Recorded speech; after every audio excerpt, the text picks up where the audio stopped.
Hello again, everyone, and welcome to this segment of One-on-One. I'm Martin Falls. Our guest tonight, very interesting. I go way back with him in the early days of HTV. We had him on many times. He was a director of services at Terrebonne General, moved up, ascended into the ranks, ended up at CIS. We all know the success story that's taken place over there. He had a lot to do with it. So we're going to sit down with our guest right after the break. Not telling you who he is just yet. You'll have to wait and see. Don't go away.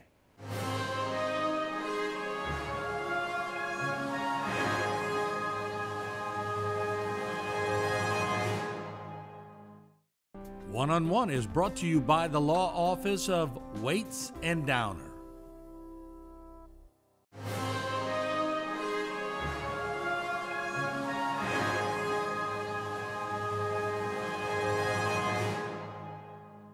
And welcome back to One-on-One. I'm Martin Falls, and our guest, as advertised, now the name, Joey Fontenot. A lot of you know Joey from his days either at Terrebonne General or CIS, but there's a lot more to Joey than Terrebonne General or CIS. He plays a musical instrument. We'll get to that in a bit. But Joey, good to see you. How are you? Thank you. I'm doing great, man. It's good to see you. The retired life. Did you ever think you would say that? No, honestly, I didn't. But are you really retired? Yes, okay. I'm and enjoying. It's only been 4 months, but it's fun. I'm enjoying myself, and you know what I tell people is when you're working like I worked for a long time, with a lot of responsibility, you have a lot of pressure, and the nicest thing is not feeling that pressure, which is every day's a Saturday. Pretty much so, except there's no you football. Worked on Saturdays a lot. I did. Yeah, you worked on a lot of. Yeah. But I know about the Terrebonne General days. Certainly know about the CIS days. But I want to skip all that for now. I want to go back to the earliest days that you can remember. Where were you? Take me back. Paint a picture for me. I was born and lived in Lafayette till I was 13. Okay. And at 13, my dad took the administrator position at a hospital in Plaquemine, Louisiana, in Iberville Parish.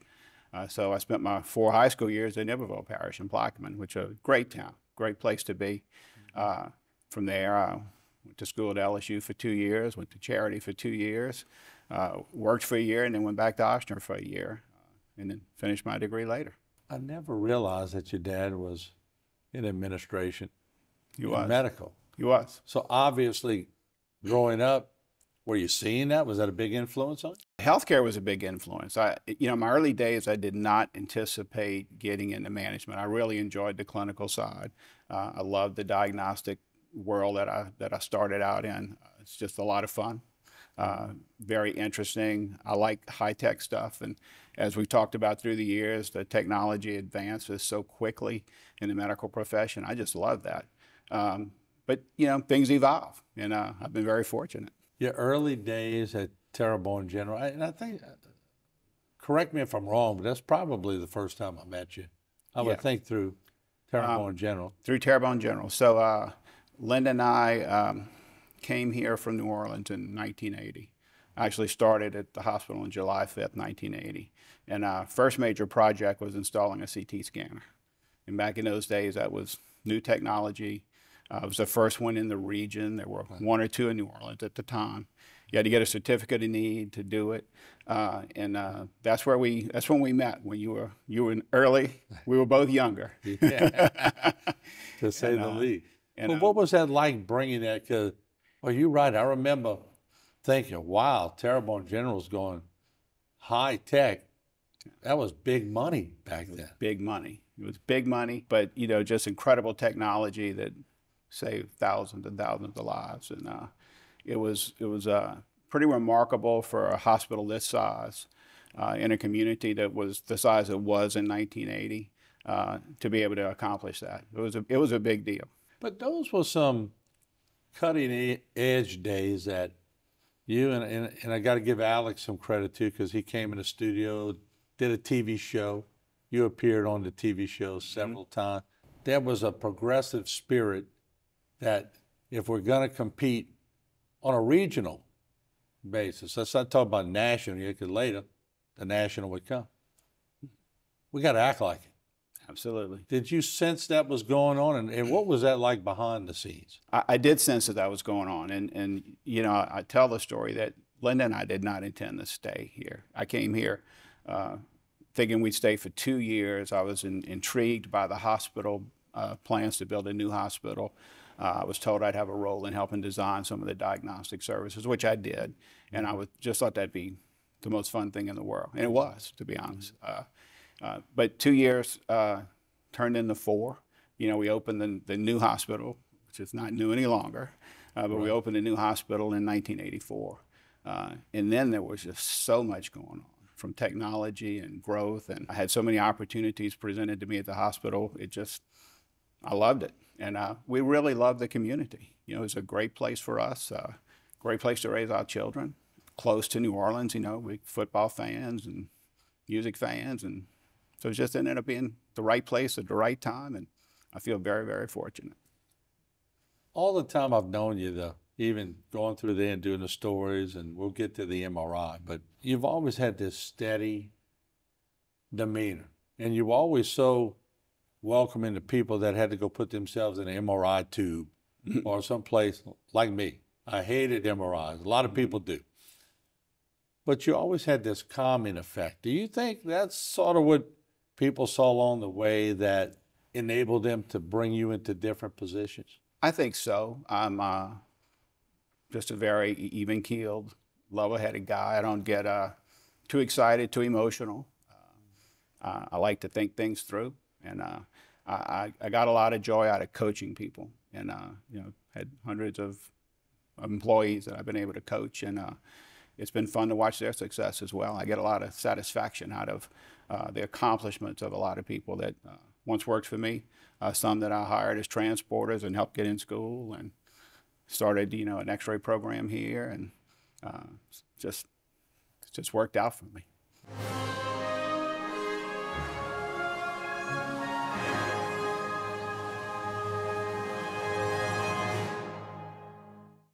For all of your cases, including those with catastrophic significance, call Waits and Downer Law Firm.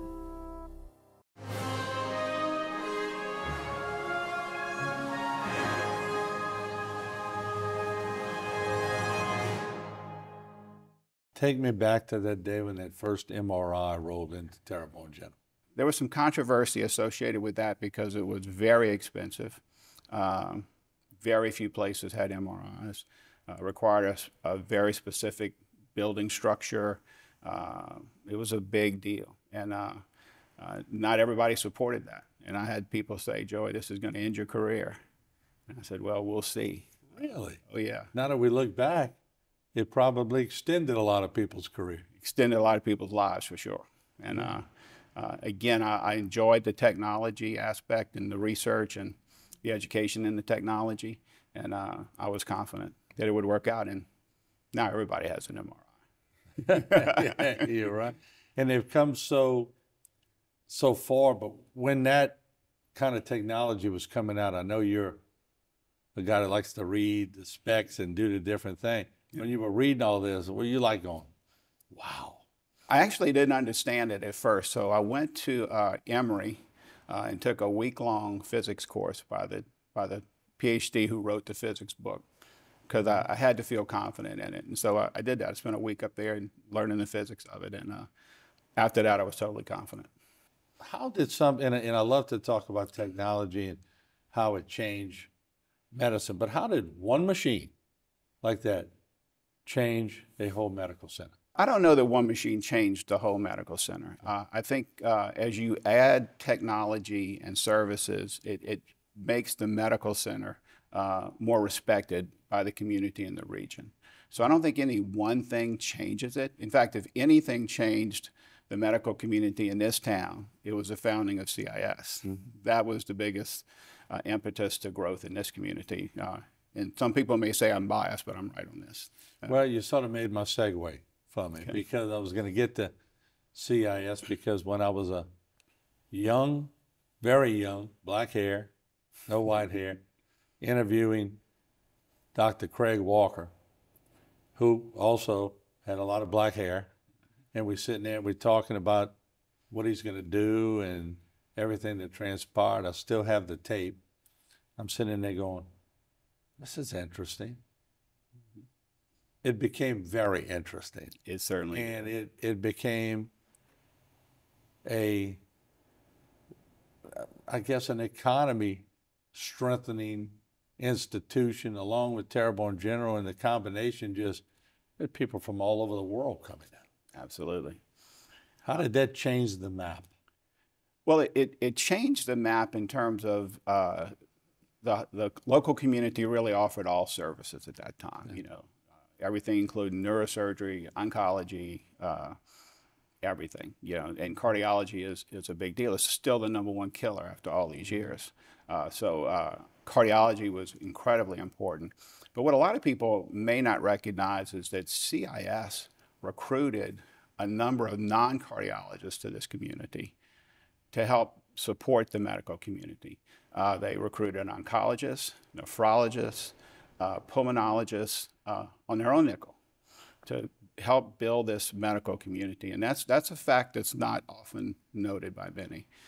In the early days of those physicians coming to this town, CIS played a huge role in that. Craig was so young. And I always say this, and I've told this to Craig before. He sort of chuckles when I say it. He almost had to get a little gray hair before he got a little respect. He was so young. Yeah, it was the change as much as anything. When you have someone coming into any business environment, whether it's medical or any sort of other industry, and they are viewed as somewhat of a disruptive force in a positive way, those people, it always takes a little time for those people to get grounded.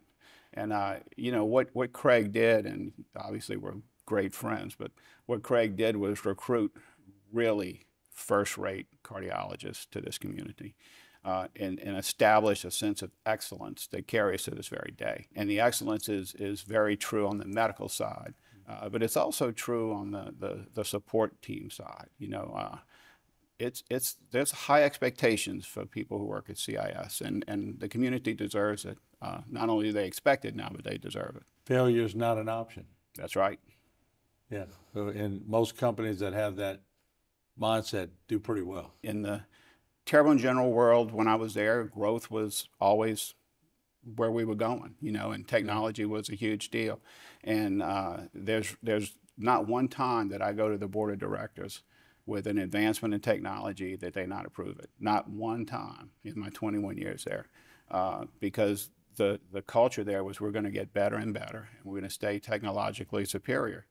Well, that was the same mission that CIS had, was to remain technologically superior, to continue to pursue research and bring in whatever needs to be done. And the things that get done in this community from a technology perspective are amazing, going back to the early days of the stent, to the work that Dr. Fail and Dr. Prejean do in structural heart.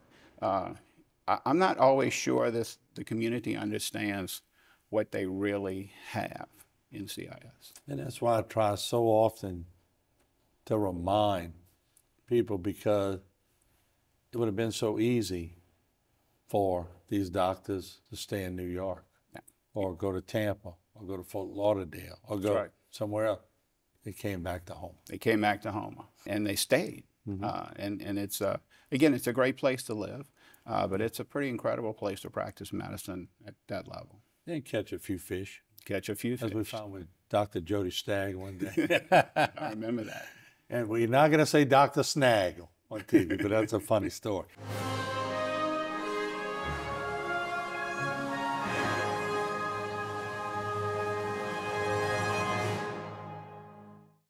For all of your cases, including those with catastrophic significance, call Waits and Downer Law Firm.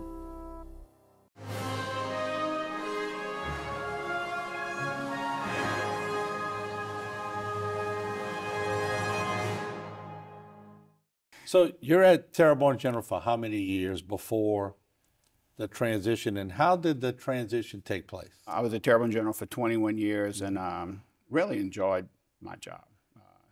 You know, everything I did was fun. some dynamics and leadership that changed. My good friend Alex moved on.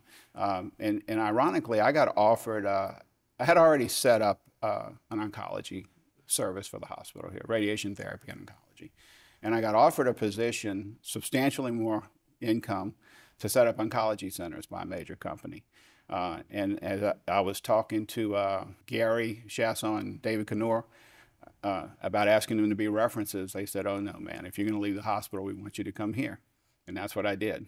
Wow. Yeah, and great decision for me and my family, and I loved every minute of my time at CIS.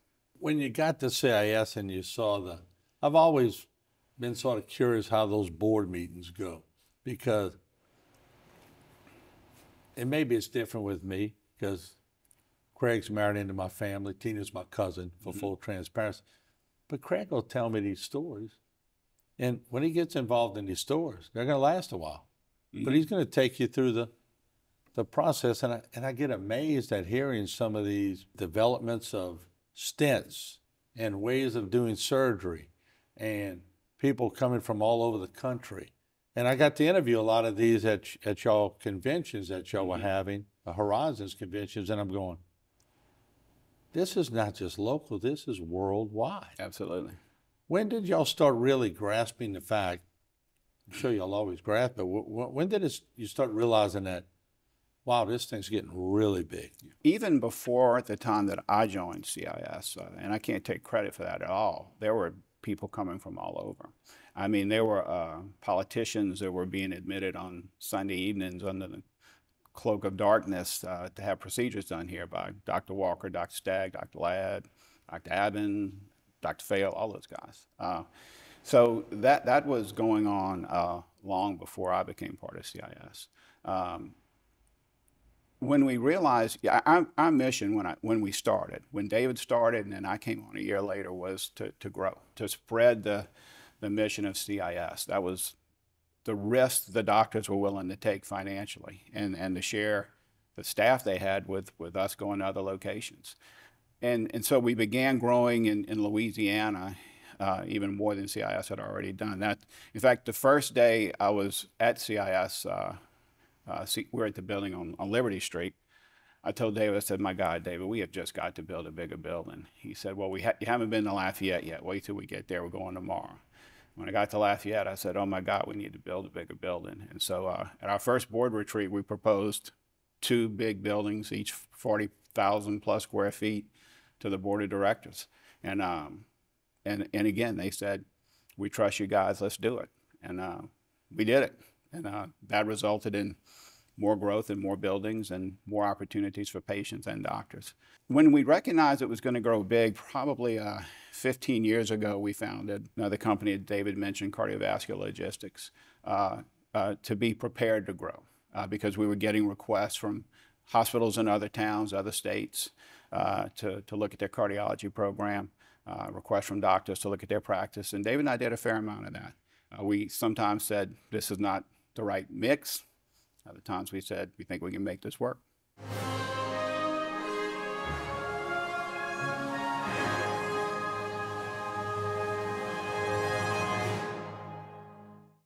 For all of your cases, including those with catastrophic significance, call Waits and Downer Law Firm.